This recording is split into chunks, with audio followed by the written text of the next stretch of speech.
Iran dilaporkan menempatkan satu di antara rudal balistik terbesarnya, Khorramshahr-4, di fasilitas bawah tanah yang baru diresmikan. Diketahui, Khorramshahr-4 sebagai rudal balistik jarak menengah hingga jauh paling canggih milik Iran. Laporan Defense Mirror menyebut pada 6 Februari bahwa rudal balistik jarak jauh tersebut menjadi salah satu aset operasional yang dipamerkan saat pembukaan situs militer tersebut. Jangkauan rudal tersebut diperkirakan mencapai sekitar 2.000 km. Fasilitas itu dioperasikan oleh pasukan Dirgantara Korps Garda Revolusi Islam Iran serta mampu membawa hulu ledak seberat 1.500 kg. Disebutkan pula bahwa hulu ledaknya dapat memuat bahan peledak tinggi lebih dari 1 ton. Konfigurasi itu dinilai sebagai salah satu hulu ledak terbesar yang pernah dikembangkan Iran. Di sisi lain, Iran dan Amerika Serikat dijadwalkan menggelar pembicaraan pada Jumat 6 Februari di Muscat, Oman. Pertemuan itu berlangsung di tengah peningkatan kehadiran militer AS di Timur Tengah dan kesiapan militer Teheran yang disebut makin intensif. Utusan khusus Presiden AS Steve Witkoff dijadwalkan bertemu Menteri Luar Negeri Iran Abbas Araghchi dalam perundingan tersebut. Trump disebut berharap Teheran bersedia bernegosiasi dan menandatangani kesepakatan yang dinilai adil dan setara, termasuk komitmen meninggalkan senjata nuklir sepenuhnya. Ia juga memperingatkan bahwa jika kesepakatan tidak tercapai, serangan AS di masa depan terhadap Iran disebut akan jauh lebih keras dibanding sebelumnya. Pertemuan antara Amerika Serikat dan Iran resmi dimulai di Muscat, Oman pada 6 Februari 2026.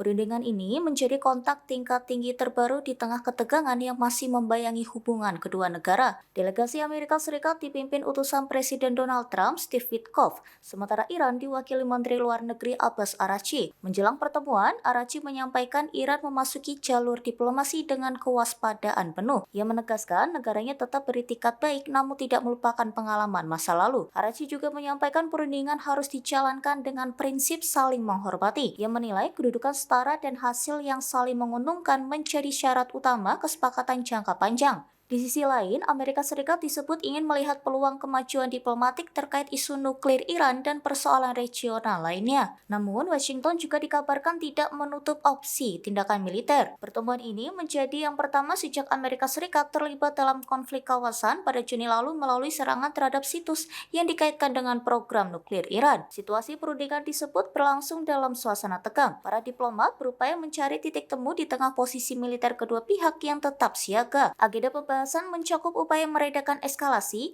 isu program nuklir, serta jaminan keamanan maritim.